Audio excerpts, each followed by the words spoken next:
तो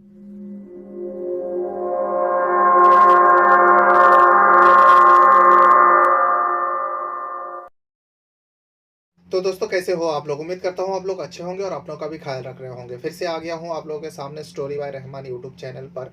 और इस नाम से मेरा फेसबुक पेज भी है, आप वहाँ पर जाकर भी मुझे फॉलो कर सकते हो, आप वहाँ पर भी वीडियो देख सकते हो। या आप फेसबुक पर ही मैं मुझे देख रहे हो और सुन रहे हो, तो आप लोगों से रिक्वेस्ट रहेगा वीडियो को शेयर ज़रूर कीजिएगा। और यूट्यूब में अगर आप देख रहे हो, चैनल को सब्सक्राइब कीजिएगा, लाइक भी कीजिएगा, और कुछ कहना रहेगा तो भी आप कमेंट बॉक्स में बता सकते हो। आज मैं फिर से एक कहानी को लेकर आया हूँ, जो इस कहानी में एक पिता अपने बेटे को मौत के घाट उतार देता है, और वो बेटा जो है नौजवान होता है, 24 साल का बेटा होता है। अब एक सगा पिता, कोई सौतेला पिता नहीं था, आखिर सगा पिता अपने बेटे को मौत के घाट उतारा, और उसकी पत्नी के मदद से, यानी माँ और पिता दोनों मिलकर अपने सगे बेटे को मौत के घाट उतार देते। उसके बाद कानो कान किसी को खबर नहीं चलता, किसी को पता भी नहीं चलता, लेकिन गांव वाले को थोड़ा बहुत शक हो जाता है, क्योंकि जिस लड़का को मारा गया था और मारकर किसी जगह में फेंक दिया गया था, वो लड़का जब गांव वाले को 2 दिन तक दिखाई नहीं दिया, तो गांव के कुछ लोग बातचीत करने लगे और एक दूसरे से पूछने लगे उस लड़का के बारे में। जो वो लड़का तो आज से पहले कभी गांव छोड़कर कहीं गया नहीं, और हर रोज मिलता था, हर पल हम लोगों का आंखों के सामने रहता था, क्योंकि वो लड़का अपने कारनामा की वजह से उस गांव में जो है चर्चित था। तो गांव वाले को थोड़ा शक हुआ, जो ऐसा तो नहीं जो उस लड़के के साथ कोई हादसा हो गया, लेकिन ये हादसा कौन कर सकता है, मतलब उसके साथ ये जो हादसे की बात आ रहा है, कुछ हुआ है, यानी कुछ शक हो रहा है, तो उसके साथ करने वाला कौन हो सकता है। तो गांव वाला और उस लड़का को जानने वाले को डाउट होता है उसी के परिवार के ऊपर, यानी लड़का के परिवार के ऊपर, और खास करके पिता के ऊपर, क्योंकि उस पिता का बहुत ज़्यादा बदनामी था उस गांव में। इसीलिए गांव वाले ने सोचा, 2-4 लोगों ने मिलकर जो है पुलिस का सहारा लेने का सोचा। गुपचुप तरीके से पुलिस स्टेशन जाता है, जो भी नज़दीकी उन लोग का पुलिस स्टेशन आता है, जो पुलिस स्टेशन लगता है उन लोग का, जाते हैं और जाने के बाद उस लड़का के बारे में बताते हैं। तो पुलिस वाले पूछता, भाई जिस लड़का के बारे में बता रहा हो तो उसका परिवार तो होगा? तो इन लोगों ने कहा, हाँ माँ है, बाप है, और भी लोग हैं। तो पुलिस ने पूछा, फिर तुम लोग क्यों बता रहे हो, उन लोग क्यों नहीं खबर ले रहे? तो गांव वाले ने बताया, क्योंकि हम लोग को डाउट जो है उसी परिवार के ऊपर ही है, जो अपने बच्चे के साथ, अपने बेटे के साथ, उसके परिवार के लोग, खास करके उसका पिता ने कुछ कर दिया होगा। क्योंकि 2 दिन से हम लोग उस लड़का को कई जगह देखा, लेकिन उसके बारे में पता नहीं चला, कई सारे लोगों से भी पूछा, किसी ने बता नहीं पाया जो आखिर वो लड़का गया किधर। पुलिस वाला अब जब 3-4 लोग जाकर बता रहा है, एक लड़के का फिक्र करते हुए गया पुलिस स्टेशन में, खबर दी, तो पुलिस वाले भी सोचा चलो ठीक है, पता करते हैं। अब उस लड़के के घर में आ जाता है। घर में पिता रहता है, माँ रहती है, और भी भाई लोग रहते हैं, और भी चाचा वगैरह सब कुछ, दादा वगैरह सब है। आता है पुलिस का टीम। घर वाले तो परेशान, उस लड़के का बाप तो एकदम परेशान हो, तो मेरे घर में पुलिस। तो उस लड़का के बारे में पूछा जाता है, तो लड़के का पिता कहता है, हाँ 2 दिन से मेरा बेटा ना जाने कहाँ चला गया। तो पुलिस वाले ने कहा, जो अगर आपका बेटा 2 दिन से लापता है, तो आपने मिसिंग कंप्लेंट क्यों नहीं दर्ज कराया और पुलिस स्टेशन में क्यों नहीं आया? तो पिता कहता है, मेरा बेटा जो है नशेड़ी है, वो शराब वगैरह पीता है, हो सकता है किसी दोस्त के साथ कहीं चला गया होगा, आ जाएगा। लेकिन पुलिस वाले को थोड़ा डाउट हो जाता है, जैसे कि गांव वाले ने डाउट जताते हुए पुलिस वाले को खबर दी थी, इन्फॉर्मेशन दी थी, वैसे पुलिस वाले को जो है इस पिता के ऊपर डाउट हो जाता है, और पुलिस वाला उस पिता को कहता है, जल्द से जल्द तुम्हारे बेटे के बारे में हम लोगों को बताओ, और हम लोगों के पुलिस स्टेशन में लेकर आओ, हम लोग के सामने हाजिर करो। नहीं तो दोबारा अगर हम लोग को आना पड़ा तुम्हारे घर, और हाँ, घर छोड़कर फरार होने की कोशिश मत करना, क्योंकि हमारी नज़र तुम्हारे ऊपर है। और अगर हाजिर नहीं कर पाया दोबारा, अगर हम लोग तुम्हारे घर पे आए, तो तुम्हें सीधा हिरासत में लेंगे और तुम्हें थाने ले जाएंगे। अब इसका पसीना छूट जाता है, जो पिता होता है उसका पसीना छूट जाता है। उनको कुछ समझ ही नहीं आ रहा था, जो करे तो क्या करे, लेकिन बेटे का तो कोई पता ही नहीं चला। पुलिस ने अब खबरी को लगा दिया, जो इस व्यक्ति के बारे में पता करो किस टाइप का इंसान है। गांव वाले ने थोड़ा बहुत शक जताया ही था। उसके बाद खबरी खबर देता है, और पुलिस का टीम आता है, उस पिता को थाने ले जाता है। थाने ले जाकर जब उसे पूछता है अपने बेटे के बारे में, क्योंकि बेटा हाजिर नहीं हुआ था और बेटे के बारे में किसी को कुछ नहीं पता था, जब उस पिता से थोड़ा सख्ती करता है, पूछता है, पहले तो हजार तरीके का बहाना किया, लेकिन आखिरकार पुलिस के सामने टूटता है और एक सच्चाई बयान करता है। इस सच्चाई को जानने के बाद पुलिस भी हैरान हो जाता है, जो कोई सगा पिता अपने बेटे के साथ, वो भी 23-24 साल का बेटा था वो, उस बेटे के साथ ऐसा कैसे कर सकता, क्योंकि बेटा ने उसको पहले मौत के घाट उतारा, पति पत्नी मिलकर, फिर अपने चाचा की मदद से, यानी उस मरने वाला बेटे के दादा के मदद से नदी में जाकर उसको फेंक देता है। और ऐसे बारिश के टाइम में अगर नदी में फेंकेगा तो उस बॉडी को मिलना नामुमकिन है। फिर भी पुलिस वाले कई सारे टीमें लगाता है उस बॉडी को तलाशने के लिए, लेकिन पुलिस को कामयाबी नहीं मिलती, क्योंकि हर नदी जो है अभी इस वक्त उफान पर है, जिसके चलते वो बॉडी जो है बहकर कहीं और चला गया होगा। तो आज मैं इसी घटना को सुनाने जा रहा हूँ, इसी क्राइम के बात करने जा रहा हूँ story by Rahman YouTube channel पर। तो घटना है वो बिहार प्रदेश का। बिहार प्रदेश का ही एक डिस्ट्रिक्ट लगता है नालंदा डिस्ट्रिक्ट, और इसी नालंदा डिस्ट्रिक्ट में एक पुलिस थाना लगता है हरनंद पुलिस थाना। और हरनंद पुलिस थाने के अंदर एक गांव लगता है, जिस गांव का नाम होता है बड़ी मुरारी गांव, और इस गांव का रहने वाला होता है सामराम। सामराम जो है 1999 शादी होती है सामराम का। सामराम जो है वो दिल्ली में रहकर काम करता था। अब 1999 में शादी हुआ, करीब आज से करीब 26 साल पहले शादी हुआ। उसके बाद 2001 के आसपास उसके एक बेटा पैदा होता है, जिस बेटे का नाम होता है पिंटू कुमार। अब पिंटू कुमार अपने माँ के साथ उसी गांव में रहता था जो बड़ी मुरारी गांव, लेकिन सामराम जो है काम काज के वजह से वो दिल्ली में रहता था। यही दिन बीतते गए, 2012 आ जाता है। जब 2012 आ जाता है तो उस टाइम जो है सामराम गांव में आया हुआ था। गांव में आने के बाद पति पत्नी में कुछ विवाद हुआ। उसके बाद सामराम की जो पत्नी है यानी पिंटू कुमार की जो माँ है, वो अपने शरीर पर पूरा घासलेट छिड़ा लेती है और आग लगा लेती है, जिसके चलते उस महिला की मौत हो जाती है। अब मौत हो जाने के बाद इस खबर को जो है, आग लगा ली, मौत हो गई, इस खबर को पुलिस को नहीं देते। उन लोगों ने जो है पूरा गांव वाला मिलकर उस पिंटू कुमार के माँ के यानी सामराम के पत्नी का अंतिम संस्कार कर देते हैं। फिर बाद में जाके पुलिस को खबर चलती है, धीरे धीरे करके बात आगे बढ़ी और पुलिस तक पहुंचा। पुलिस आया, लेकिन तब तक जो है अंतिम संस्कार हो चुका था, जला चुके थे, सब कुछ खाक हो चुका था। लेकिन जब सामराम से पूछा गया और आसपास वाले से पूछा गया, सारे लोगों से पूछा गया, रिश्तेदारों से पूछा गया, पता इतना चला कि सामराम का पत्नी जो थी यानी पिंटू कुमार का माँ जो आग लगा ली, उनको ये सब पता चला था अपने पति के बारे में, सामराम के बारे में। जो ये लोग यहाँ गांव रहता है, लेकिन सामराम जो है दिल्ली में किसी महिला के साथ रहता है, उसके कई सारे महिलाओं के साथ चक्कर है। इस बात को लेकर पति पत्नी में आए दिन विवाद होता, झगड़ा होता। जब सामराम 2012 में गांव में था, उस वक्त झगड़ा इतना बड़ा कि पति पत्नी में एक दिन सामराम बाहर गया और पत्नी जो है घासलेट छिड़ा ली और अपने आप को आग के हवाले कर दिया, जिसके चलते उसकी मौत हो गई। अब कुछ दिन तक तो यही बात चला, उसके बाद खत्म हो जाता है, बस जो गए गए। उसके बाद कोई केस वेस नहीं बनता। लेकिन 2012 में मौत होती है। कुछ ही समय जाने के बाद, करीब 1.5 से 2 महीना बीता था, सामराम दिल्ली चला जाता है। उसके बाद दिल्ली से फिर वापस आता है। इस बार जब आता है दिल्ली से वो वापस, वो अकेला नहीं आता, बल्कि दिल्ली से एक महिला को लेके आता है और कहता है कि मैंने इससे शादी कर लिया और अब हम दोनों साथ में रहेंगे, ये हमारे पत्नी है। और पिंटू कुमार को माँ मिल गई। तो गांव वाले ने भी सोचा, पड़ोसी ने भी सोचा, रिश्तेदारों ने सोचा, घर वाले ने सोचा, चलो ठीक है, सामराम की अभी जिंदगी क्या है, और एक बेटे को 12 साल का बच्चा है, उसको माँ मिल गई। तो पत्नी को, जिस महिला से वो शादी करके आया था सामराम दिल्ली से, सब लोग अपना लेते हैं। अब ठीक ठाक तरीके से रह रहा था। लेकिन सामराम तो अपनी पत्नी को बस वही बड़ी मुरारी गांव में नालंदा डिस्ट्रिक्ट में छोड़कर, अपने बेटे को देखभाल करने के लिए छोड़कर वो फिर से दिल्ली चला जाता, क्योंकि दिल्ली में उसका रोजी रोटी है, कामकाज है, दिल्ली चला जाता है। लेकिन दिल्ली जाने के बाद फिर से जो ये दूसरी पत्नी थी सामराम का, उसकी पत्नी का जो है कुछ खबर पता चला।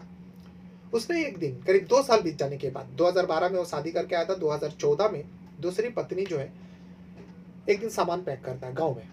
पैक करने के बाद घर वाले को बताता है और अपने पति को भी फोन करती है, कहती है जो मैं तुम्हारे घर छोड़कर जा रही हूँ, तुम्हारा बेटा इसी घर में रहेंगे, मैं जा रही हूँ। सामराम समझ नहीं पाया। सामराम पूछा जो क्या बात हो गई, कहाँ जा रही हो? तो उसकी पत्नी कहती है जो बस हो गया, अब मैं तुम्हारे साथ नहीं रह सकती, तुम कहीं भी रहो, कहीं किधर भी रहो, कुछ भी करो, मुझसे कुछ मतलब नहीं, और मुझसे ढूंढने की कोशिश मत करना, मैं तुम्हारे साथ नहीं रह सकती।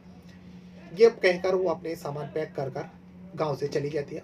और उसके बाद उस पत्नी का कोई खबर नहीं।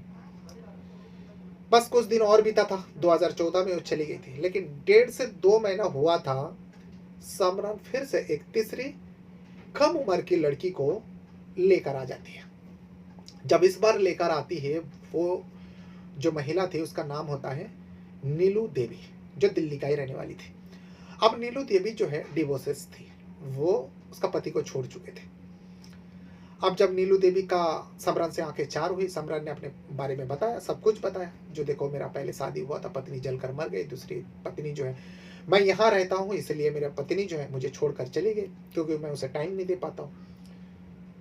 और तीसरी जो है नीलू देवी से आंखें चार हुई, नीलू देवी को समरन पसंद आया और समरन को भी नीलू देवी बहुत पसंद आए। एक दूसरे के सहमति से आप दोनों एक हुआ और दोनों शादी कर लिया।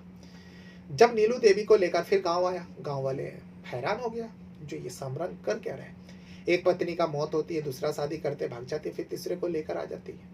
बड़ी किस्मत वाले हैं, इसको महिला लड़कियां मिल भी जाती है। और इस बार तो समरन की जो पत्नी नीलू देवी है बहुत ही कम उम्र की है। खैर जो भी है, वो गांव आया। गांव आने के बाद अब जो पिंटू कुमार है, उसकी माँ हो गई सौतेली, दूसरी सौतेली माँ आ गई उसके जीवन में। अब पिंटू कुमार जो है धीरे धीरे बड़ा होने लगा था। उस टाइम का भी वो 14-15 साल का हो चुका था जब नीलू देवी समरन के जिंदगी में आया, गाँव में आया।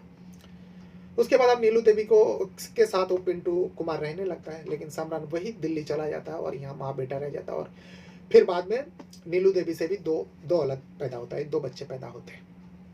अब परिवार में 4 लोग हो जाता है, नीलू देवी और नीलू देवी के 2 बच्चे और पहले पत्नी से जो पिंटू कुमार है। अब पिंटू कुमार 2025 आते आते वो 24 साल का हो चुका था, यानी अट्टा खट्टा नौजवान पिंटू कुमार। कोई चीज़ की कमी नहीं था। पिता वहाँ से दिल्ली से पैसा वगैरह भेजा करता, यहाँ नीलू देवी, उनके 2 बच्चे और पिंटू कुमार सब लोग मज़े से रह रहा था। लेकिन इसी बीच गांव में एक खबर फैल गई। गांव में ये खबर फैली क्योंकि पिंटू कुमार अपने सौतेली माँ को लेकर कहीं भी जाते तो सब लोग नजर रखते, जो ये पिंटू कुमार जिस हिसाब से अपने सौतेली माँ को, यानी समरन की तीसरे पत्नी नीलू देवी को लेकर घूमते जाते, ऐसा लगता ही नहीं जो माँ बेटे का रिश्ता है। भले सौतेला माँ बेटा का रिश्ता है, लेकिन माँ तो है, बेटा तो है। ऐसा लगता है जैसे गर्लफ्रेंड बॉयफ्रेंड है, प्रेमी प्रेमिका घूमते हैं, वैसा लोगों को थोड़ा बुरा लगता। गाँव की बात होता तो आनाकानी होता है, ये बातचीत होता है। और घर के जितने लोग थे वो सब बातें करते। कई लोग तो समरन को भी फ़ोन करके बताया दिल्ली में, जो भाई तू वहाँ पे पड़ा रहता है, तेरे जो पत्नी है नीलू देवी का तो अवैध संबंध तेरे ही बेटे के साथ, पिंटू कुमार के साथ चल रहा है। और पहले तो समरन को यकीन ही नहीं हुआ, लेकिन जब 2-3 दोस्त लोगों ने कहा तो उसने कहा चलो ठीक है, जब गाँव जाऊँगा देखूँगा।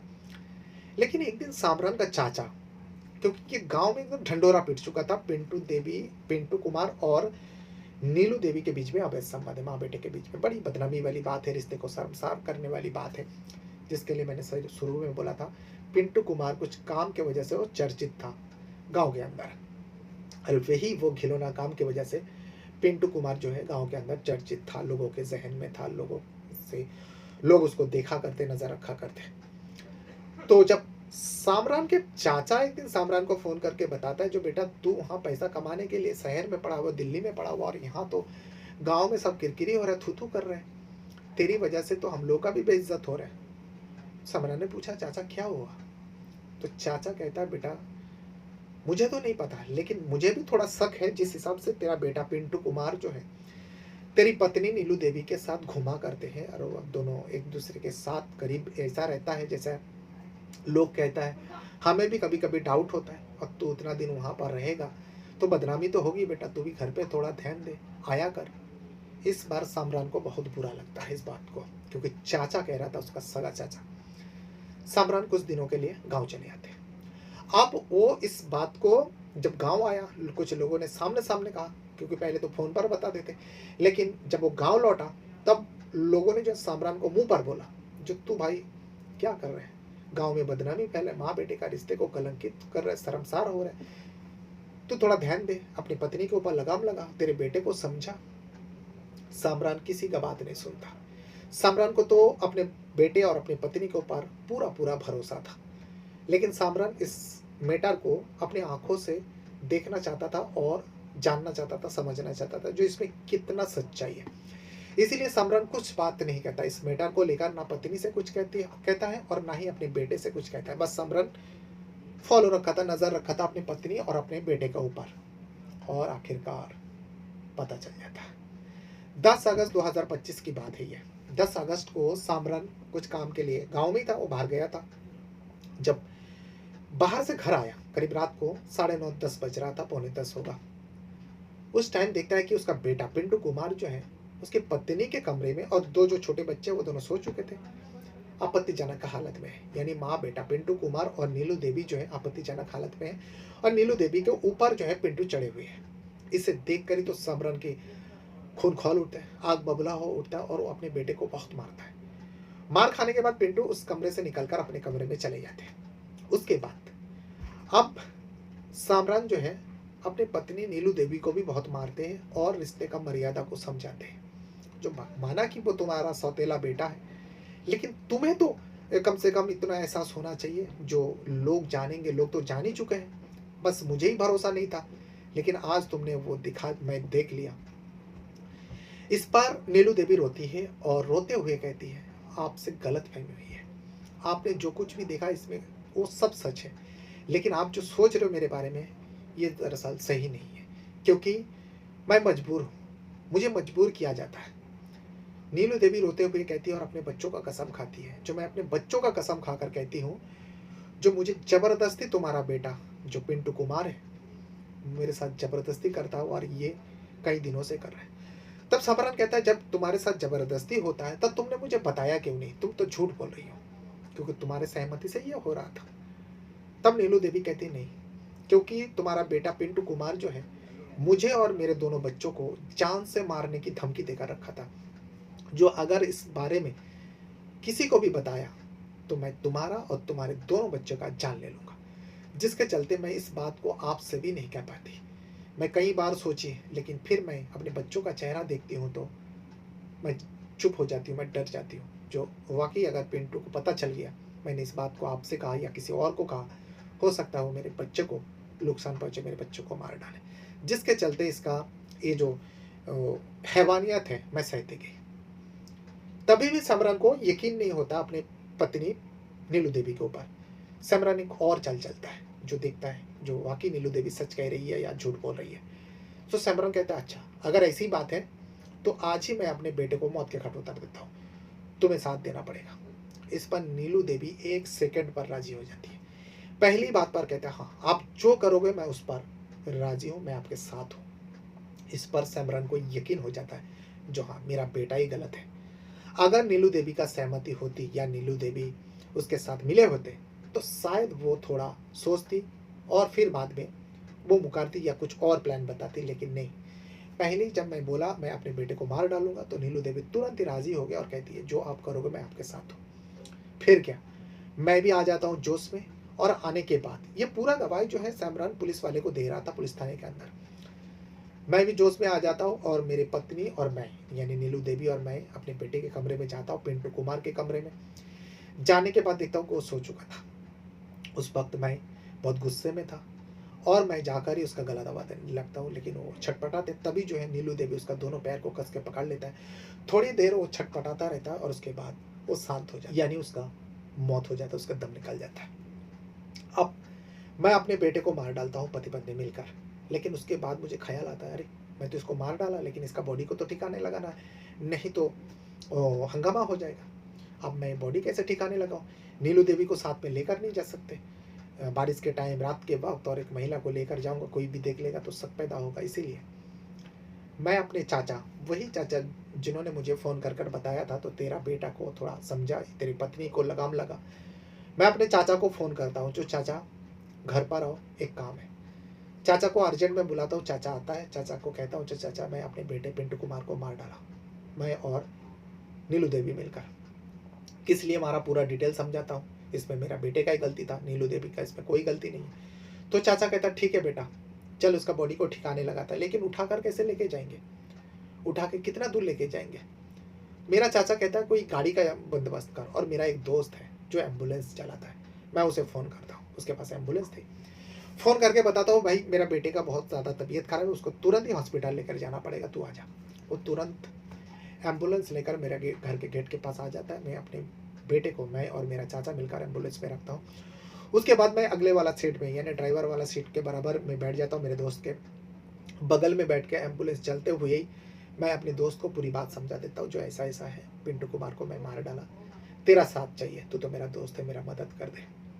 मेरा दोस्त भी मेरा मदद करने के लिए तैयार हो जाता। अब हम तीनों मिलकर उस नदी के पास जाते हैं। सुनसान था, कोई नहीं आना जाना कर रहा था। तभी जो है गाड़ी को रोकते हैं, एम्बुलेंस को रोकते हैं, बॉडी को बाहर निकालता, तीनों मिलकर उठाकर उसको नदी में फेंक देते हैं। और वो बहते हुए कहाँ चला गया हम लोग को पता भी नहीं चला। उसके बाद हम लोग घर आते और जैसे कुछ हुआ ही ना हो। लेकिन गांव में जो है कुछ लोगों को थोड़ा बहुत शक हो गया था, क्योंकि पिंटू कुमार गांव छोड़कर कभी कहीं गया नहीं था। और अचानक से पिंटू कुमार 2 दिन किसी को दिखाई नहीं दिया। खास करके पिंटू कुमार जिन लोगों के साथ उठता बैठता था, उन लोगों से जब कुछ लोगों ने पूछा तो सारे लोगों ने कहा, जो नहीं, पिंटू कुमार के बारे में तो पता ही नहीं चला, पिंटू कुमार रातों रात कहाँ गायब हो गया। और उसका पिता से भी पूछा, वो बताता है तुम ही लोग जानते हो, तुम ही लोगों के साथ उठता बैठता है। तभी लोगों को शक हुआ और लोग जो है गुपचुप तरीके से पुलिस थाने जाता है। वही हरनंद पुलिस थाने में जाकर पूरी बात बताता है पिंटू कुमार के बारे में। तब जाकर पुलिस तफ्तीश करती है और ये पूरा सच्चाई सामने आता है।